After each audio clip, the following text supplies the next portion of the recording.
हाँ माँ, थोड़ी देर हो रही थी तो मैंने सोचा कि मैगी ही बना लूं। अरे मैगी की भूखी, तेरा पेट कब भरेगा इस मैगी से? पेट तो बहुत अच्छे से भर जाता है माँ, बस मन ही नहीं भरता। जब से रिया हॉस्टल में आई थी तब से ही वो दिन रात बस मैगी ही खाती रहती थी। ना तो उसने कभी कुछ और बनाना सीखा और ना ही सीखने में रुचि ली। ऐसे ही उसका कॉलेज भी पूरा हो गया और फिर वो अपने घर लौट गई। फिर एक दिन, सुन जल्दी तैयार हो जाना, ठीक है? क्यों, क्या हुआ, कहीं जाना है क्या? अरे पगली, बताया तो था आज लड़के वाले आ रहे हैं तुझे देखने। क्या माँ, मुझे अभी शादी नहीं करनी।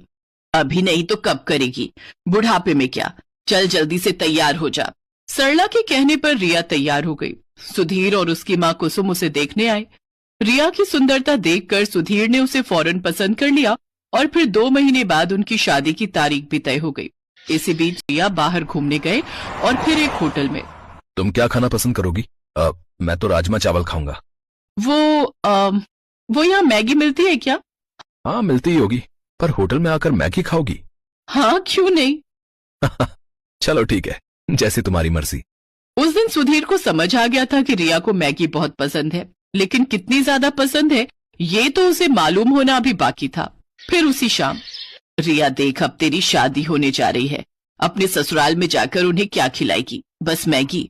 अरे कुछ तो खाना बनाना सीख ले, वरना तेरी सास तुझे धक्के देकर घर से बाहर कर देगी। हाँ हाँ माँ, कल से मुझे खाना बनाना सिखा देना, ठीक है?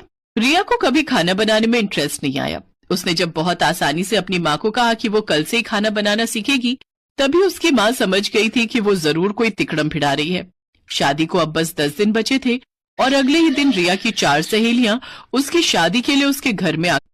सरला समझ गई कि अब वो उसकी सहेलियों के सामने उसे क्या ही खाना बनाना सिखा पाएगी, और हुआ भी वही जिस बात का सरला को डर था। शादी की तारीख आ गई, पर असली कहानी तो अब शुरू होने वाली थी।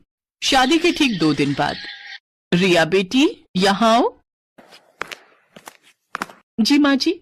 हमारे यहाँ रिवाज है कि नई बहू दूसरे दिन खाना बनाती है। आज सुधीर के फूफा जी और मौसा जी खाना खाने आएंगे, तो तुम एक काम करो, 3-4 तरह की बढ़िया सब्जी वगैरह बना लो। अगर तुम कहो तो मैं लग जाती हूँ तुम्हारे साथ। नहीं नहीं माँ जी, मैं कर लूंगी। रिया ने उस वक्त तो अपनी सास को हाँ बोल दिया, लेकिन अब उसकी हालत खराब हो रही थी, क्योंकि बचपन से उसने मैगी के अलावा कुछ और बनाना सीखा ही नहीं था। वो किचन में गई और झट से अपना फोन खोला और अलग अलग रेसिपीज खोलने लगी। उसने तय किया कि वो फोन से देखकर 3-4 तरह की डिश